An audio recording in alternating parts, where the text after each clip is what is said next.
चाहिए। वर्तमान जैसे तैसे कटता सभी का, किंतु व्यापक भविष्य की कहानी होनी चाहिए। मरकर एक रोज जाना सबको पड़ेगा, किंतु मरने के बाद भी निशानी होनी चाहिए। अश्रुओं की धाराओं के सामने घुटने न टेके हिंद वाली बेटी स्वाभिमानी होनी चाहिए।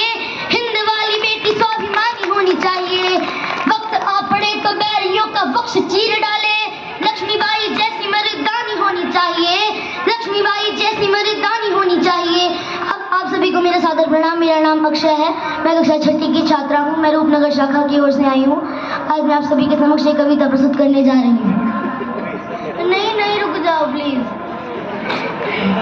जब से धरती पर जन्म लिया तब से ये होश संभाला है।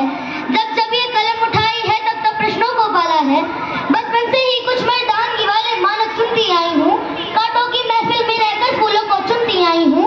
अक्सर कहते हैं लोग यहाँ मर्दों का काम तो लड़ना है, महिला के जैसे रोना मत, तुमको दुनिया से भिड़ना है।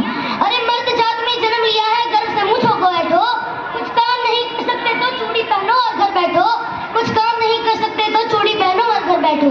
ये सब बातें सुनती हूँ तो मन भावों में खो जाता है। इतिहास को पढ़ती हूँ तो गुस्सा दुगना हो जाता है। पीड़ा कविता लिख देती है कि उदाहरण सोच रही हूँ मैं। आंखों में आंखें डाल के अब दुनिया से पूछ रही हूँ मैं। पुरुषार्थ ये फर्जी मानक किन आधारों पर गढ़े गए। दुनिया के सारे रण क्या केवल तलवारों से लड़े गए। किन कथ्यों पे बोलो तुमने नारी को अबला कह डाला। बेटे को दी है तलवारें, बेटी को गुड़ियों से पाला। बेटे को सारी आजादी, बेटी बस घर का काम करे। अरे बेटे को सारी आजादी, बेटी बस घर का काम करे। संघर्षों में पड़ के भी वो परिवारों का नाम करे। अब समय आ गया सही गलत का फर्क तुम्हें चुनना होगा। मैं सीना तान के बोल रही हूँ, अब सबको सुनना होगा।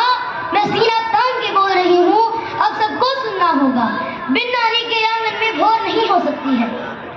बिन नारी के आंगन में भोर नहीं हो सकती है। अरे जिसने दुनिया को पाला हो वो कमजोर नहीं हो सकती है, कमजोर नहीं हो सकती है। कविता के ज्ञानी बैठे हो तो शब्द शब्द को चुन लेना। कविता के ज्ञानी बैठे हो तो शब्द शब्द को चुन लेना। अक्षय आर्य बोल रही है, ध्यान लगा कर सुन लेना। जब भारत माँ के यहाँ जब भी कुछ काले बादल छाए थे, मौके पर घात लगा करके गोरे झांसी तक आए थे। आकर के बोले रानी से तुमको अब जाना ही होगा। हर रोज पति की याद में तुमको रुदन गाना ही होगा। राजा तो स्वर्ग सिधार गए, ना वारिस है कोई झांसी का। जो बात नहीं मानेगा उसको आदेश है फांसी का। जो बात हमारी मानोगी तो सुविधा भी दी जाएगी। जो कहीं और रह लोगे तो पेंशन भी दे दी जाएगी। बेहतर होगा बुंदेलखंड की सीमा के तुम पार रहो। बेहतर होगा बुंदेलखंड की सीमा के तुम पार रहो। जो छोड़ के झांसी नहीं गई तो मरने को तैयार रहो।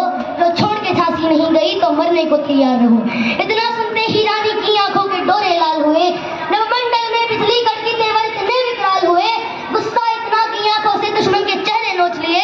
फिर पलक झपकते खड़ी हुई आंखों से आंसू पोंछ लिए। ऐसा लगता था मानो काली खप्पर धन्य आ पहुंची। ऐसा लगता था मानो रणभेरी कुंजाने पहुंची। ऐसा लगता था जगदम्बा खुद लेकर के हथियार खड़ी। ऐसा लगता था जगदम्बा खुद लेकर के हथियार खड़ी। ऐसा लगता था माता पद्मिनी जौहर को तैयार खड़ी। ऐसा लगता था माता पद्मिनी जौहर को तैयार खड़ी।